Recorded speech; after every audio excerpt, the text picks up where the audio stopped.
Alright, let's talk about making things. Specifically, making things out of cast iron. You melt it down, pour it into a mold and let it cool. The thing that separates a beautiful, strong part from a useless, brittle chunk of metal happens in a step we call inoculation. When iron cools down from its liquid state, it wants to form crystals. The way these crystals or grains grow determines everything about the final product. Without any help, the iron can get a little wild and unpredictable. Inoculation is our way of telling the iron exactly how to crystallize. We're providing a roadmap for its journey from liquid to solid. The goal is to create a very specific internal structure, one that gives us the strength and reliability we need. Inoculants are special alloys, carefully cooked up with elements that iron loves to grab onto. When we toss these into the melt just before pouring, they dissolve and spread out. These tiny particles become nucleation sites. It sprinkles those base plates throughout the molten iron. So the good stuff, in this case, graphite, has a perfect place to form and grow as the metal cools. The whole point is to manage the formation of graphite. In cast iron, the carbon doesn't just stay mixed in, it separates out into flakes or spheres of graphite. The shape, size, and distribution of this graphite is the single most important factor for the iron's properties. Good graphite means strong, workable iron. Bad graphite means trouble. So by inoculating the melt, we are taking direct control of that graphite formation.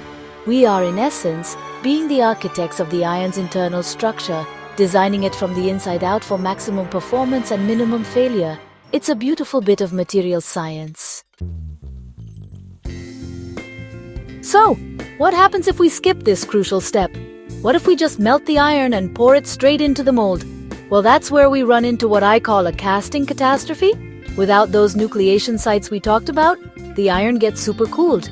This means it cools down way below its normal freezing point without actually turning solid. It's like it doesn't know how to start building its crystal structure.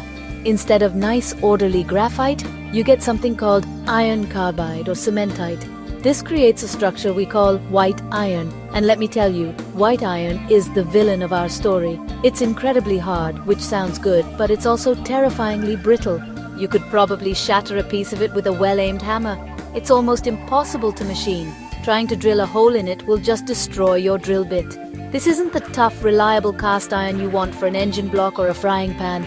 It's a metallurgical nightmare. Poor or failed inoculation is the #1 cause of this problem. You get these hard white spots, or even the entire casting can turn white, rendering it completely useless for its intended purpose.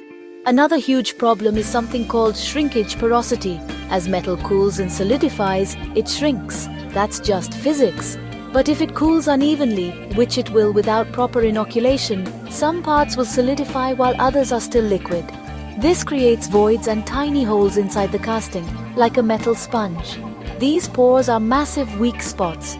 Inoculation helps the iron solidify uniformly from the outside in, minimizing these internal voids and ensuring a solid, dense final part. Finally, without inoculation, you lose all consistency. One casting might come out okay, while the next one, from the very same batch of iron, could be riddled with white iron and porosity. This lack of predictability is a manufacturer's worst enemy. You need every single part to meet the same quality standard. Inoculation is the key to that repeatability. It's the process that guarantees the iron will behave the same way, every single time you pour it. Now we get to the hero of our story, barium. When we talk about inoculants, there are a few different types, but barium-based ones are special. They are my absolute favorite. So what is a barium inoculant? It's an alloy, usually a mix of silicon and iron with a carefully measured amount of barium added to the recipe. This isn't a huge amount. We're talking about a small percentage, but its effect is massive. When we add this special powder to the molten iron, the barium does some amazing things that other elements just can't replicate as effectively. It's like a super catalyst for creating perfect cast iron. Here's how it works. Barium has a unique chemical property that makes it an incredibly potent deoxidizer. Molten iron can have tiny dissolved bits of oxygen floating around in it, and that oxygen is bad news. It can interfere with graphite formation and cause all sorts of defects. When barium enters the scene, it aggressively seeks out and combines with this oxygen, forming stable oxides. This cleans up the melt, creating a pristine environment for those graphite nucleation sites to form. The real genius of barium is how it promotes the right kind of graphite. We want what's called type A graphite. These are fine, evenly distributed flakes that give gray iron its strength and machinability. Barium is exceptionally good at creating a very high number of nucleation sites. More sites mean the graphite flakes don't have to grow very large before they run into their neighbors. This results in a dense network of small, well-formed flakes, which is the ideal microstructure. It prevents the formation of other, more harmful graphite types that can make the iron weak or brittle. Furthermore, barium helps control the cooling process in a very specific way. It helps prevent that supercooling we talked about earlier, which is the main cause of that nasty white iron. By providing so many active nucleation sites, the barium inoculant ensures that the liquid iron begins to solidify at a higher, more controlled temperature. This gentle, uniform solidification reduces internal stresses and prevents the formation of hard, brittle carbides. The benefits of using barium are not just theoretical, they are real, tangible improvements you can see and measure in the final product. First and foremost is the boost in mechanical properties. Because barium creates that perfect type A graphite structure, the resulting iron is significantly stronger and more ductile. It can handle more stress and strain before it fails. At the same time, it dramatically improves machinability. Those fine graphite flakes act as tiny chip breakers and lubricants, making the iron easier to drill, cut, and shape. One of the most celebrated properties of barium is its incredible anti-fade effect. Here's what that means. After you add an inoculant to molten iron, its effects start to wear off or fade over time.